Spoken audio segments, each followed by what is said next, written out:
1 Coríntios capítulo 6, versículo 13. Todas as coisas me são lícitas, mas nem todas as coisas convêm. Todas as coisas me são lícitas, mas eu não me deixo dominar por nenhumas. Os manjares são para o ventre, e os ventres para os manjares.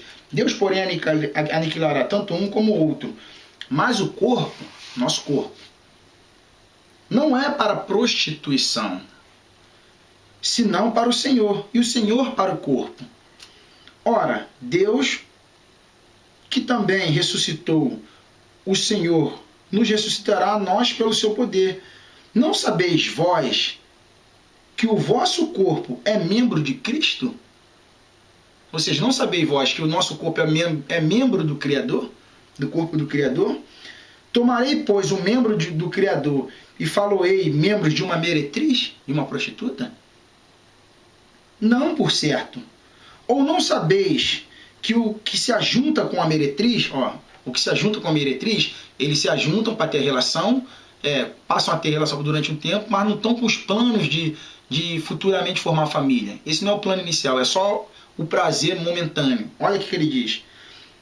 Mas o que se ajunta, ou não sabeis que o que se ajunta com a meretriz faz um corpo com ela, porque serão, disse, dois numa só carne. O fato de ser dois numa só carne é o fato de nós dois, tanto eu como a minha parceira, estarmos focados em constituir uma família, que é o plano de Deus inicial para todos os seres humanos.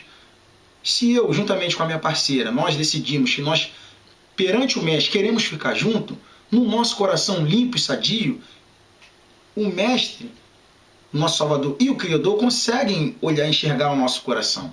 Então, esse passo inicial com a consciência limpa é o que o Criador quer de todos nós. E não necessariamente a gente tem que esperar a data do casamento.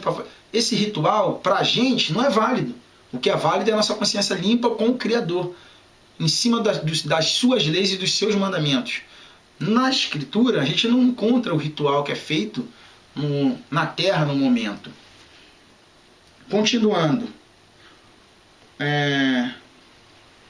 Mas o que se ajunta com o Senhor é um mesmo espírito. Fugir da prostituição, todo o pecado que o homem comete é fora do corpo, mas o que se prostitui peca contra seu próprio corpo. Ou não sabeis que o nosso corpo é templo do Espírito Santo, que habita em vós, proveniente de Deus, e que não sois de vós mesmos, porque foste comprado por um bom preço. Glorificai, pois, a Deus no vosso corpo e no vosso espírito, os quais pertencem a Deus.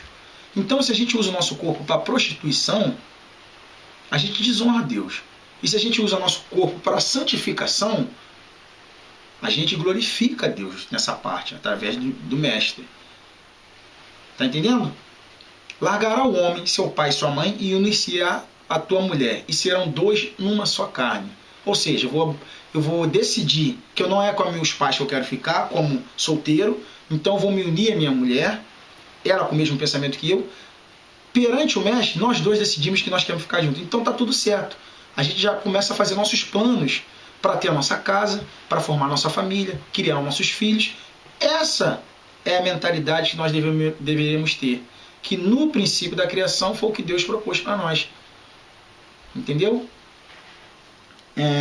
Mais abaixo no capítulo 7, o apóstolo Paulo ele dá uma dica para as pessoas que já têm um relacionamento. Agora vamos dar um pulo para cá.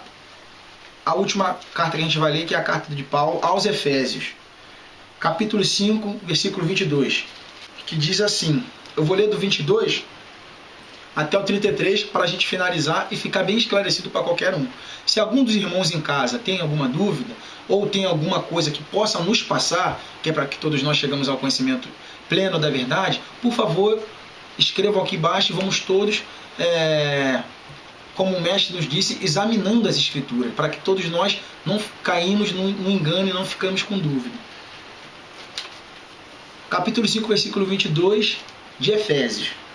Vós, mulheres, sujeitai-vos a vosso marido, como ao Senhor, porque o marido é a cabeça da mulher, como também Cristo o Salvador, é a cabeça da igreja. Igreja são todos aqueles que creem no Mestre desde o começo do mundo até a vinda dele de novo.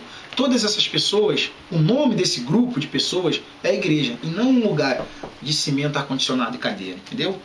Então, Cristo é o Criador, o Salvador é a cabeça da igreja, que somos nós. E nós somos membros do seu corpo. Como também Cristo é a cabeça da igreja, sendo ele o próprio Salvador do corpo. Ele é o nosso Salvador. De sorte que assim como a igreja, nós, estamos sujeitos ao Salvador, assim também as mulheres sejam em tudo sujeitas aos seus maridos. Está entendendo? As mulheres têm que se sujeitar ao marido. Vós, marido, amai as vossas mulheres, como também o Salvador amou a igreja. E assim mesmo se entregou por ela para a santificar, purificando-a com a lavagem da água pela palavra. A água do batismo de antigamente que João Batista fazia simbolizava a palavra que nós estamos ouvindo hoje e nos purificando mentalmente. Aquela água, aquela limpagem de um banho que a gente tomava, era para simbolizar os dias de hoje uma consciência limpa, uma consciência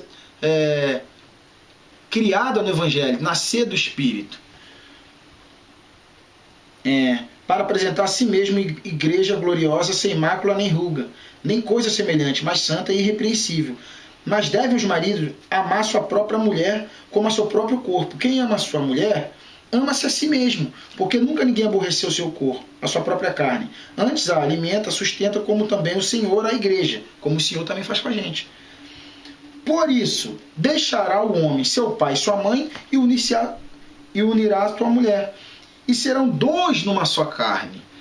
A frase dois numa só carne não é só o simples ato de pode ter relação sexual, de pode dar uma galalada. Não. São dois numa só carne. Tanto eu como a minha parceira, a minha companheira, nós estamos debaixo da lei do Criador e do Salvador. Ambos nós cremos no Salvador. Ambos nós temos a consciência limpa de que o Salvador morreu por nós e ele é o único mediador entre nós e o Criador. E ambos, tanto eu como a minha parceira, queremos formar uma família de acordo com a lei do nosso Criador e do nosso Salvador. Então, se a gente está conforme os mandamentos, as leis do nosso Criador e do nosso Salvador, a gente está se santificando. O ato de ter a relação sexual ou de dar uma galalada não é esse ato que é o pecado. O pecado é ter esse ato fora dessa consciência, fora de querer formar uma família, fora de estar nos planos de Deus, fora de estar longe das leis de Deus. Entendeu, irmãos? Então eu aconselho os irmãos em casa que leiam a Escritura, pesquisem no Google, escrevem as palavras casamento, ritual, e vamos pesquisar cada tema, um por um. Os irmãos que estão na internet, o irmão Edinho, o irmão Caio Fábio, reverendo Caio Fábio, que nos traz, graças a ele temos muitos conhecimentos, graças à sabedoria que Deus deu para ele, que ele teve desde a infância, desde o seu tempo de adolescência. O irmão Rubens, o irmão Caco, paz sejam com todos esses irmãos e os outros milhares que também que estão começando a colocar os vídeos no YouTube para poder o povo do nosso Criador e do nosso Salvador receber o conhecimento da verdade, porque a palavra diz que nos últimos dias o Criador levantaria seus verdadeiros adoradores para que eles pregassem o Evangelho. E por isso o Mestre disse que muitos últimos seriam primeiros e muitos primeiros seriam últimos. Porque agora, no fim dos tempos, o Criador realmente está procurando aqueles que adoram Ele em espírito e em verdade. Então, aqueles que ainda estão presos ao sistema religioso, aqueles que ainda estão com medo de sair do sistema religioso, analisem, leiam as Escrituras, ouça, porque o Mestre diz que todo homem tem que ser pronto a ouvir, tardio para falar, e mais tardio ainda para se irar. Na Antiga Aliança, no primeiro Salmo, diz assim: bem-aventurado o varão que não anda segundo o conselho dos ímpios, nem se detém no caminho dos pecadores, nem se assenta na roda dos escarnecedores. Essa frase diz que nós não devemos nos assentar junto com os escarnecedores, que só têm assuntos de carne, que não nos devemos seguir o conselho dos ímpios, que fazem maldade, que não querem saber de Deus, o conselho dele não é para a gente seguir. E que nós não devemos nos deter no caminho dos pecadores. Certo? Sim, a gente não deve fazer isso aí mesmo não. Mas quando o Criador veio à Terra, ele andava com os pecadores e publicanos. Não que a gente vai seguir o conselho deles e nem se assentar na roda deles, mas também nós devemos pregar para eles. Aí fica um alerta aí para os irmãos em casa. Que a paz do nosso Senhor Criador e do nosso Salvador esteja com todos. Paz.